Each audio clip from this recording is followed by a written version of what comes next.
Welcome to Crafternoon. My name is Rachel and I'll be helping you make this month's craft, our holiday chalkboard plate. So if you've already grabbed your craft pack from the library, grab some scissors and let's get started. Now the first thing you might notice is that my plate might look a little different than yours, and I'll tell you how that happened. Hobby Lobby clearance. They had their spring plates, those black and white ones. If you have this one or like one of these stripe ones, got them for 39 cents. What? So that's how that happened, and that's kind of how this craft was made possible by getting such a good deal. So yay for deals. So whatever your plate color is, it's all the same. I'm going to be working on one of our black and white plates today. So first thing you'll do is you'll take out your black and white plate, brown plate, gold plate, whatever it is, and we're going to prep it to paint. In your pack, you'll notice that there's a little piece of sandpaper. Just give it a good scratching over here in the middle. You don't have to do the edges, just kind of that center circle spot. So I'm just going to go around the outside here, work my way on the inside, get a little groovy with it. Always a good reason to dance. I know, that's crazy. So once you've sanded the inside, take a damp paper towel and just wipe it over there. You're just picking up the particles so it doesn't get in your paint. Then since you already got one paper towel, you might as well use two. Just dry it off. Now what we're going to do is you're going to take your foam paintbrush and your container of chalkboard paint, and we're going to paint the center of this. Now if you are a confident circle painter, then just go for it. You'll feel with your hand that there's kind of an indent on your plate where it goes in. We want to leave about a 2.5 inch or so border around the outside, just like this. You can just start painting around the edge and then fill in. If you want to have something to give you little guidelines, take a saucer, put it in the middle of your plate, draw around with a pencil, and that'll give you some guidelines. We're just going to go for it. Yeah, because I'm so good at this. So, what we're going to do is just take your paint,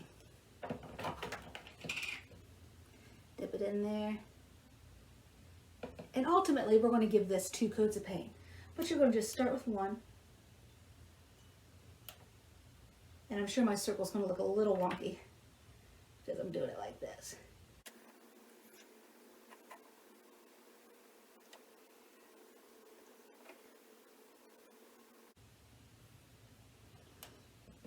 I need to turn it around.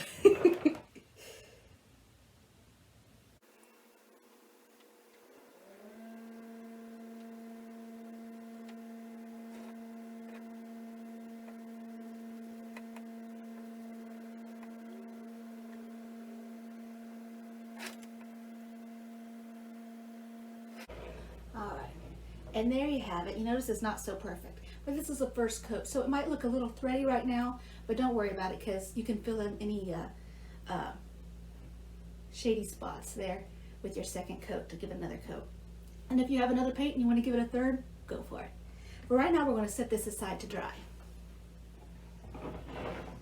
So the first thing we're going to do after that is we're going to get started on our fall ribbon.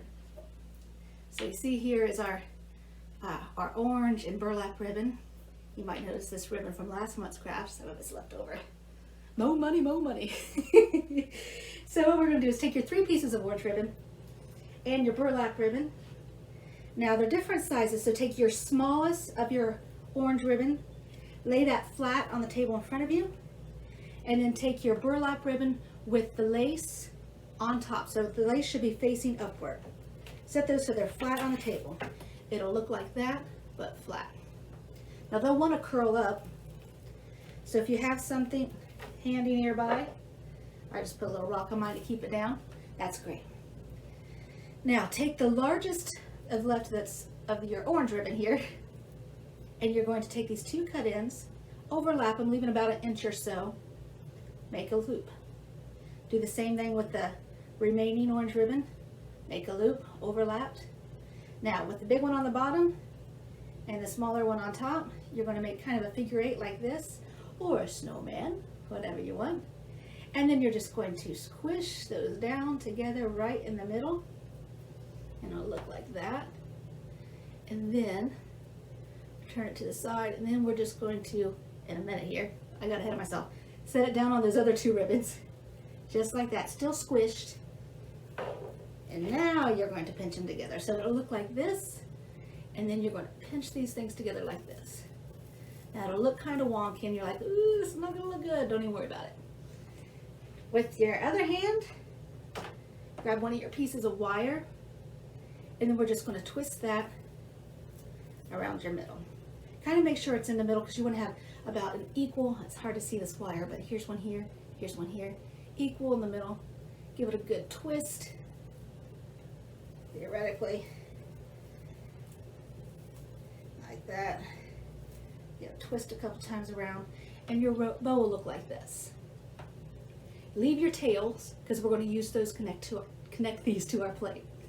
So once you got it kind of tight together, then kind of hold the middle up here like this with your hand, and we're going to pull down your tails just so that they're hanging below the poofy part like that, and you'll be adjusting it as we go.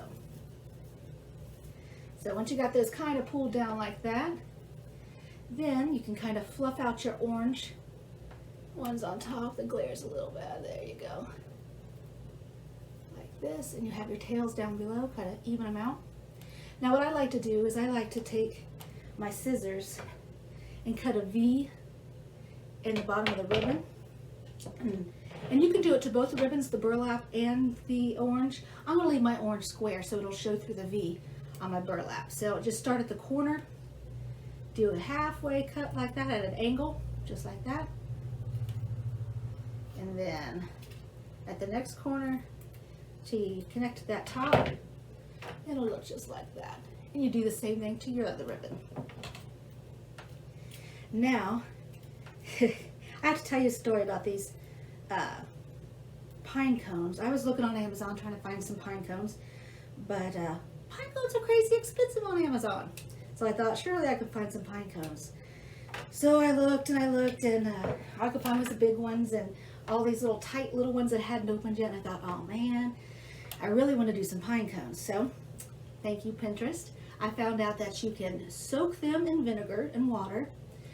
I think it was like for 20-30 minutes. Then you stick them in the oven. I think it was on 200. I think I ended up being about 4 hours. And that will dry them out, kill the bugs. You're welcome. And also it'll make your pine cones open up. So woohoo, these are homegrown Upper Sandusky pine cones. So there you go. Aren't they beautiful? I'm sorry if they smell a little vinegary. I got a little happy with it. So if you do it, you don't need that much vinegar really. I tried to throw some cinnamon on there to make them smell good, but we'll see. So take your pine cone and another piece of wire, which I know one's around here somewhere. Oh, there it is. Now around the top of your pine cone, you're just going to give a twist. Leave a long piece up there, so just twist the other end around that side. Like this. Give it a little couple twists. And now you're just going to stick him right in the middle of your bow. And then wrap him around the ends. Wrap him back up there. So that he sits kind of right here. I'm getting happy with my moss already. That string. Right there in the middle of your bow. You can let them dangle or you can put them in the middle. I kind of like them better in the middle. And then because it wouldn't be a craft project for me without some moss, I like to just tuck some moss in around the back side of him and let him hang down a little bit. Try to give him a natural look. I know, more moss. It's a sickness really. All right, so here we have our fall bow. Just like that, you see our handy dandy homegrown pine cone and our tails. Now when you go to attach this to your plate, you notice on your plate that there are 3 holes. 2 up here at the top. Oh, I gotta be careful with that, don't I? 2 at the top, and then there's 1 down here near the bottom.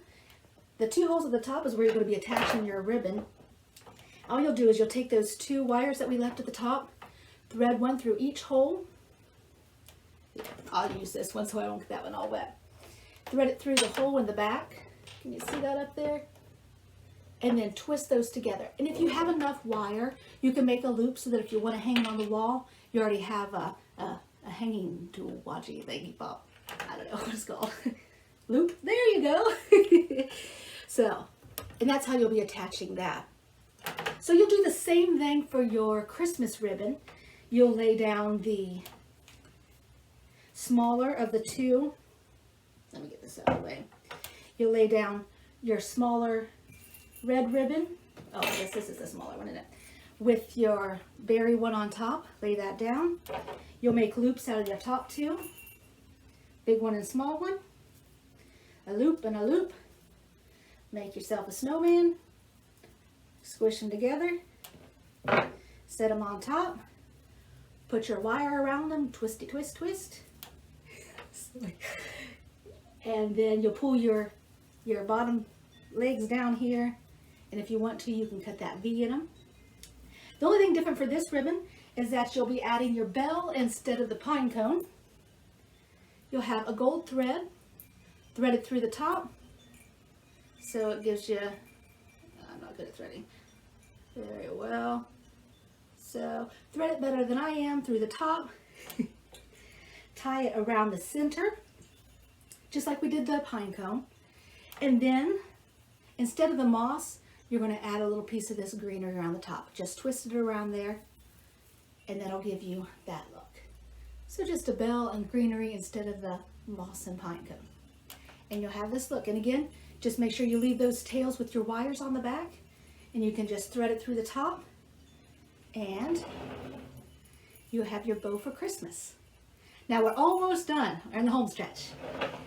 Now, because you need something to write with, in your little package, I believe, you'll have a piece of chalk and one of these pieces of twine.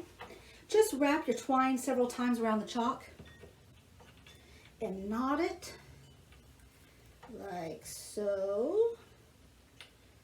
Yeah, there we go. Make sure it'll stay. Might need to knot it twice. Knot it a couple of times. And then on that hole on the side of your plate, you'll see on this one, on the side, it's hard to see.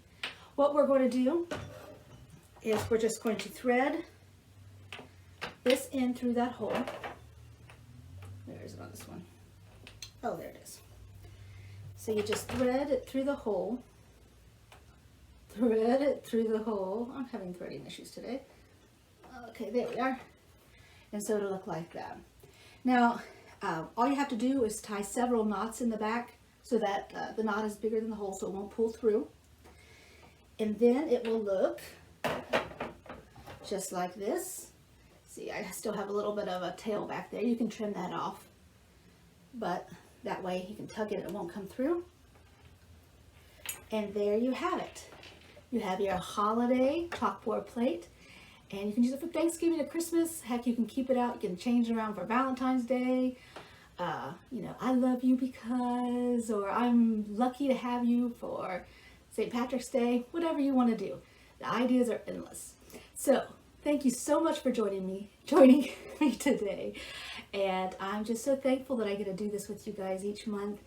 And how awesome I get to do this as part of my job. So I'm very thankful for you for supporting this program, and for our library that makes this all possible. Have a wonderful Thanksgiving, guys. See you next month.